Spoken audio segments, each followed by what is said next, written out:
Double click on Winbox to open it up, the one you have just downloaded. Okay, so you see this login window here at neighbors, your MikroTik will show here. If it doesn't show, try clicking on the refresh button here. And your MikroTik should pop up in the list within a few seconds. You'll see the MAC address and possibly an IP address too. Here is a pro tip for you. Click on the MAC address, not the IP address. Why? Because MAC-based connection works even if your IP configuration is messed up, or when you change it in the configuration, you won't be kicked out.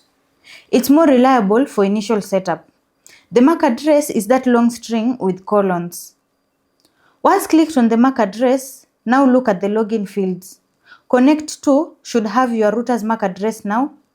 Login, type admin and it should be in lowercase. Password, leave it blank, don't write anything. Older MikroTik routers have no passwords. Though, recent MikroTik mods have a default password. If leaving it blank says invalid password, check behind the MikroTik on the white label. It should have a password.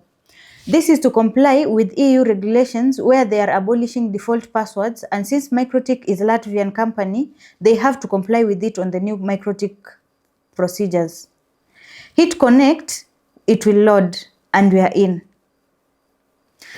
Now, to some troubleshooting on Winbox login or MikroTik accessing, the main problem you will encounter is this error connecting. You try to click on connect and it keeps on saying connecting and later could not connect. This means there is no connection physically from MikroTik to your laptop. It can be any other issue, but your MikroTik is just new and no configuration has been entered, meaning no firewalls blocking any connection.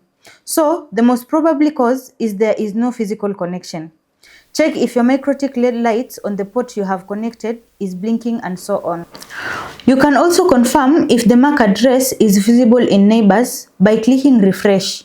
If nothing appears here, it solidifies our theory that your PC is not reaching the MikroTik. First thing you'll probably see is a warning saying no password set or asking you to set one.